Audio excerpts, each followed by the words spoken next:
करके प्रद्युम्न जी अपनी पत्नी रति के साथ द्वारकापुरी में आ गए। उनको देख करके सारी रानियां छिपने लगी, क्योंकि प्रद्युम्न जी का स्वरूप बिल्कुल भगवान श्री कृष्ण से मिलता था। लेकिन केसावी पुत्रों, लेकिन माता तुरंत पहचान लेती हैं। रुक्मिणी मैया ने पहचान लिया कि ये तो मेरा ही बालक है।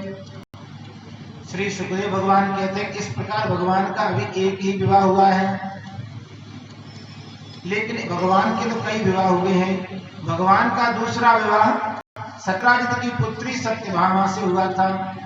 सत्राजित ने अपना दोष दूर करने के लिए अपनी कन्या और मणि को भगवान श्री कृष्ण को दे दिया था।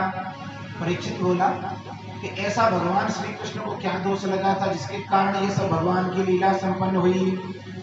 सत्राजितः किम करोत् ब्रह्मन् कृष्णस्य किल विषम् शमन्तकः कुतस्तस्य कस्मादत्ता सुतां हरे। एक दिन सत्राजित ने सूर्य भगवान के द्वारा दी हुई मणि को धारण करके और यह भगवान श्री कृष्ण की राज सभा में चले आए। इनके बड़ा तेज था, क्योंकि बहुत ही दिव्य मणि थी। इन्होंने सूर्य भगवान की तपस्या करके सूर्य भगवान को प्रसन्न करके यह मणि प्राप्त की। आसीत सत्राजितः सूर्यो भक्तस्य परमः सखा प्रीतिस्तस्मै मणिप्रादात् सूर्य तुष्टः स्यमन्तकम्। बड़ी दिव्य मणि है स्यमंतक। जब यह मणि धारण करके आ रहे तो राजसभा के पुरुष पूछने लगे, प्रभु ऐसा लग रहा है कि आज तो सूर्य भगवान आपसे मिलने के लिए आ रहे हो। भगवान ने कहा नहीं, यह सत्राजित है। इस मणि के प्रभाव से इनका इतना तेज है। ये मणि जिस राज्य में रहेगी वहां पर अकाल नहीं पड़ेगा, वहां की प्रजा बड़ी सुखी रहेगी और प्रतिदिन 8 भार सोना, लगभग 20 किलो सोना यह दिया करती है। जब सत्राजित आए तो भगवान ने कहा कि हे सत्राजित जी, यह बड़ी दिव्य मणि है, इसलिए इस मणि को राज खजाने में जमा कर दो। क्यों? दिव्य वस्तु का अधिकारी राजा ही होता है, फिर सारी प्रजा में उसके द्वारा सेवा की जाएगी। लेकिन सत्राजित ने देने से मना कर दिया।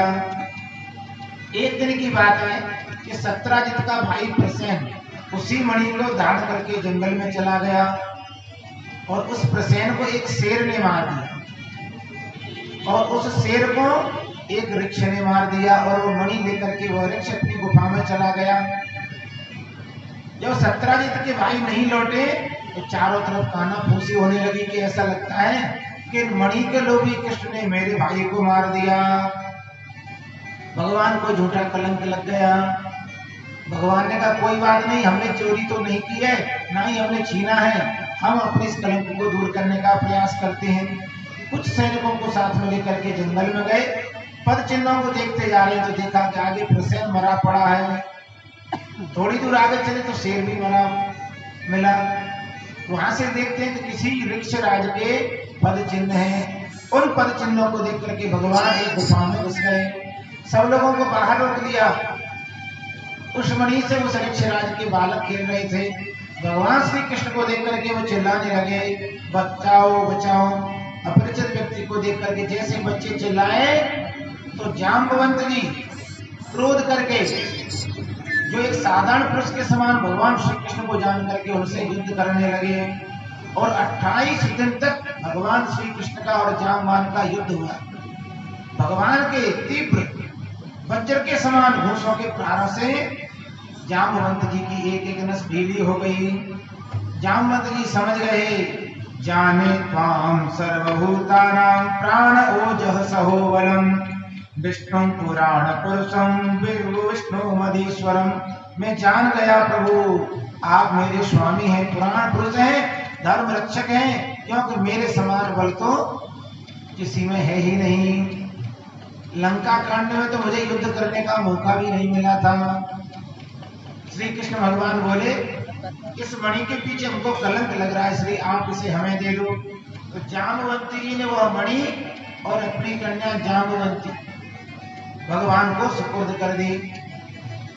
जाम्बवंत जी की कन्या भले ही जाम्बवंत जी की योनि वृक्षराज की योनि है, लेकिन वह दिव्य महापुरुष हैं, इसलिए उनकी कन्या भी बहुत ही सुंदर थी। जब भगवान उस मणि को लेकर के और जामवंती को लेकर के नगर में आए और वो मणि सत्यजित को दे दी, लो आपकी मणि।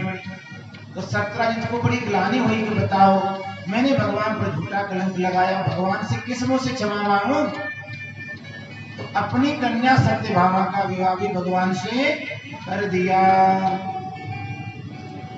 इसके बाद भगवान के फिर अन्य विवाह हुए हैं।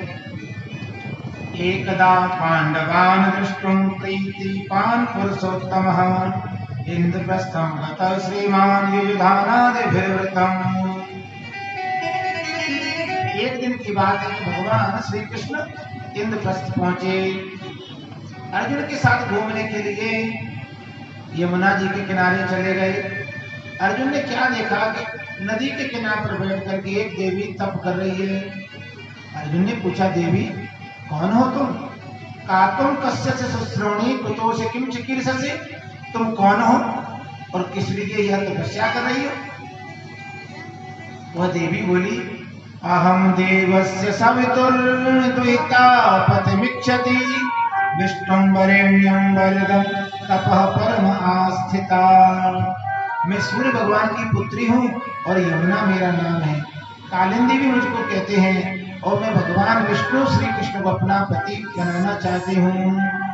कालिंदी की समाख्याता वसामि यमुना जले।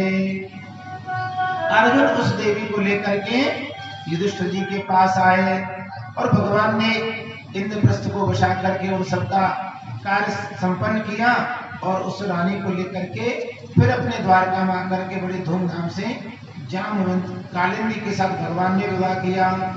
भगवान की 8 मुख्य पटरानियां, भगवान के विवाह 16,108 हुए, तो उसमें 8 मुख्य पटरानियां हैं।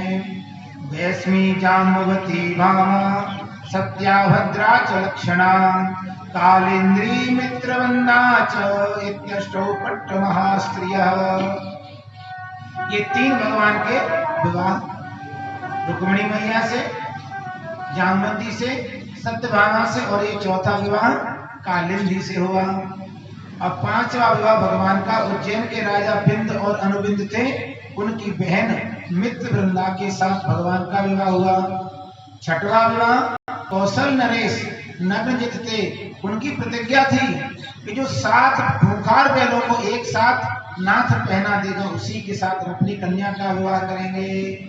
तो भगवान ने अपने 7 रूप धारण करके उन 7 बैलों को नाथ दिया और उनकी बहन सत्या के साथ, इसका दूसरा नाम नागनजिती भी था, उसके साथ भगवान का विवाह हुआ। इसके बाद 7वां विवाह भगवान का कैकेय देश के धृष्टकेतु की पुत्री, तो भगवान की बुआ की पुत्री भी लगती थी भद्रा, उसके साथ हुआ था। और 8वां विवाह भगवान का मद्र देश के राजा वैश्यन की पुत्री लक्ष्मणा के साथ हुआ। 8 भगवान के विवाह हो चुकी हैं। सुखदेव भगवान कहते हैं, इंद्रेण रथछत्रेण रथकुंडलवंदना यतामराद्रस्थानेन ज्ञापितो भौमचेष्टितम्। एक भौमासुर नाम का राजा है, उसने जिन राजाओं को जीता है उनकी कन्याओं का हरण करके ले आता है और अपने जेल में डाल देता है और सोचता है कि जब 16,108 हो जाएंगी तब मैं सब के साथ एक साथ विवाह करूंगा। इसने वरुण का छत्र और अदिति मैया के कुंडल और इंद्र के स्थान पर भी कब्जा कर लिया है। भगवान सत्यभामा को अपने साथ में लेकर के गरुड़ पर बैठ करके इसने नगर पर भगवान ने आक्रमण कर दिया। भौमासुर ने सोचा, कबहू पूरे ना भये नींद वास और काम, सारे बंधन छोड़ के भजले सीताराम। याही में भागवत याही में गीता, याही में भागवत याही में गीता, भागवत याही में गीता, याही में भागवत याही में गीता।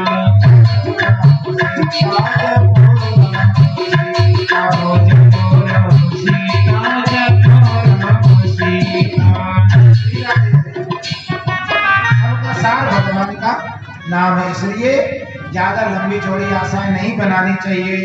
भगवान ने अपनी गदा के प्रहार से भौमासुर के जितने परकोटे थे, जितनी सुरक्षाएं की गई थी, वो सब अपने चक्र से गदा से सबको नष्ट भ्रष्ट कर दिया। इसके 7 पुत्रों का भगवान ने वध कर दिया और अंत में इस भौमासुर का भगवान ने अपने सुदर्शन चक्र से सिर काट डाला। उसका सिर धरती पर गिर गया। सारे देवता बड़े प्रसन्न हुए। ये पृथ्वी माँ का पुत्र था भौमासुर। तो पृथ्वी तो भगवान की पुत्री है, पर इनका पुत्र राक्षस कैसे हो गया?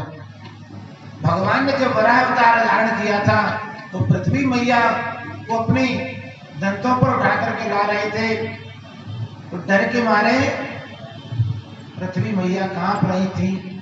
तो डर के कारण भगवान का पुत्र होते हुए भी यह राक्षस हो गया। इसलिए गर्भवती स्त्री को डराना धमकाना नहीं चाहिए, उसको प्रसन्न चित्त रखना चाहिए। पृथ्वी देवी भगवान की प्रार्थना करती हैं, नमस्ते देव देवेश शंख चक्र गदाधर भक्ते चोपात्तरूपाय परमात्मने नमोस्तुते।